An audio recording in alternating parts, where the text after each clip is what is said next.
America's content marketing secret. Hi, I'm Brian Pombo. Welcome back to Brian J. Pombo Live. Now, I'm not specifically talking about the United States of America when I talk about America. Of course, nowadays, when oftentimes we say America, it's in reference to the U.S. United States of America, a good portion of the name, comes from the term America, which was a reference to the entire two continents of North and South America when it was first established. Now, what's this have to do with content marketing? Well, here's a quick history lesson, Cliff Notes version, in as layman's terms as possible without getting into too much detail. You could go and do the research. I kind of went on a little bit of a rabbit hole myself.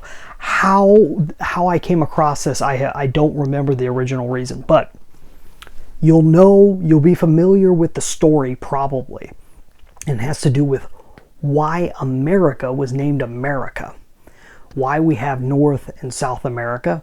We know because of that we ended up with the United States of America.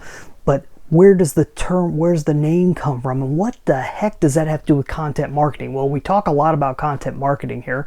Content marketing is that ability to market an idea, a product, a service, anything, market anything, how to communicate anything via content of all sources. So it's basically, in a sense, an advertising message that's hidden in the form of some form of information or entertainment or both. So what's that have to do with America? Well, it all goes back to the story. And when I was originally taught this story, it was shortened even further. So the idea was there was this guy named Amerigo Vespucci. I was originally told this was a map maker who he was the one that decided that America would be a good name for America based on his first name, Amerigo.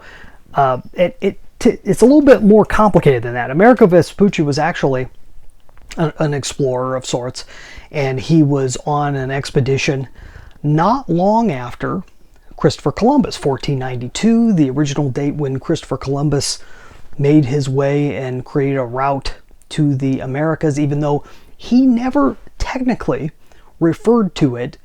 And a lot of people go back and forth as to whether he actually believed it to be something different than something having to do with India and the Indies, the areas that they already knew about. What he did say, what Christopher Columbus did say, is this is a new area, because they knew when they went there, they're talking to the Indians, they didn't know no one knew how to speak Spanish, no one knew how to speak Portuguese or Italian, so there was no communication directly via language. So they said, this is new.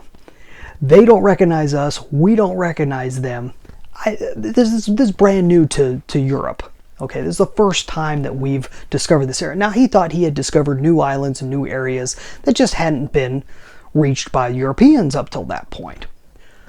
In reality, what it was, what we now know, is it was something completely different. This was a new continent completely, which Christopher Columbus never fully comprehended. But some years after 1492, there were a number of people that were sailing around the same area.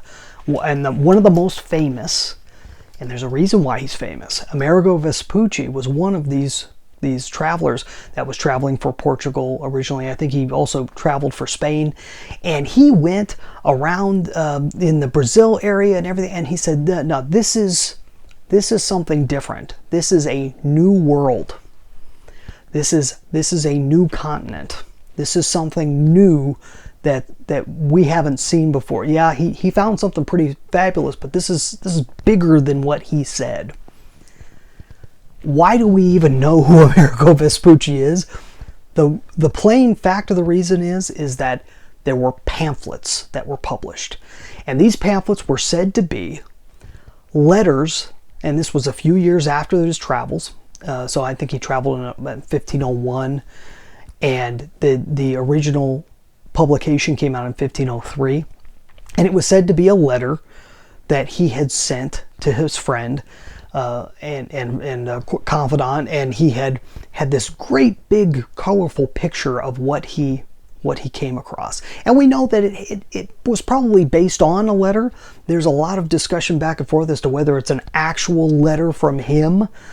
But somebody, and we don't know who, or at least in my limited research, I wasn't able to find out, somebody took this and published it. And they published it in just the right way to where it took off like crazy. To this day, we call it, what is it, Mundus Novus? I don't know how to pronounce the Latin specifically, but Mundus Novus, which means New World.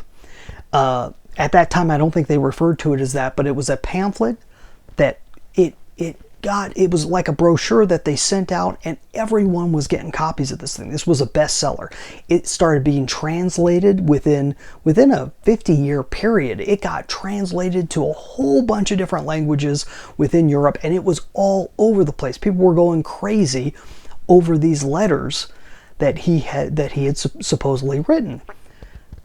Because of this popularity, because of his popularity, based on what I would say is accidental content marketing.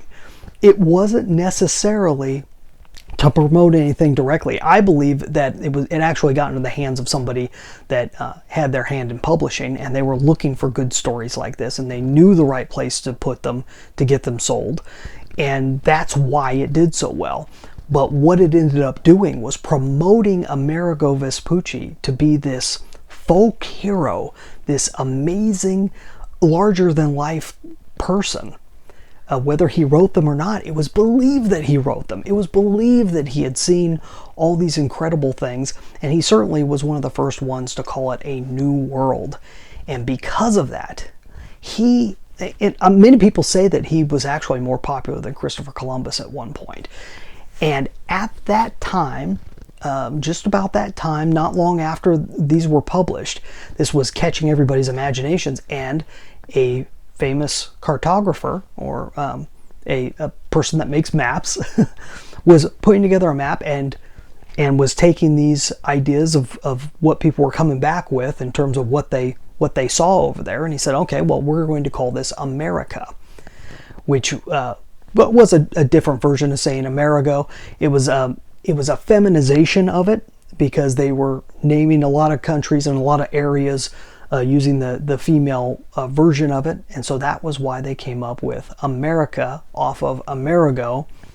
And there's other reasons why they use the first name versus his last name, but it's pretty incredible story. We would not be calling it America today if it weren't for that piece of accidental content marketing that got put out that promoted this person to a level high above all the other explorers that were around during that period of time and shortly thereafter.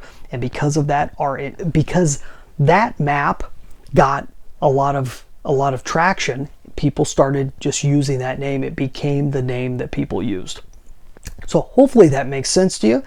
That it's a very interesting thing. Anybody can use the power of content marketing, and I've shown over and over again, especially in my first training, the go to contentmarketingquestion.com. If you're really wondering whether content marketing is right for you and your project or business or charity, go check out that training, contentmarketingquestion.com. I go through a little bit more of the history, just about every major movement, every major thing that has happened out there in history and in commerce. So much of it started out with content marketing, or is continued on with content marketing. I'm going to be telling a story pretty soon of a modern day content marketing hero that is just now breaking into it and causing quite a splash. And it's a name you will certainly be familiar with, but I bet you don't connect him up with content marketing when you think of his name, although you may connect him up with acting, politics, athletics. A little clue there. So we'll talk about that next time. That's all I've got for today. You have a good one. We'll be back tomorrow. In the meantime, get out there and let the magic happen.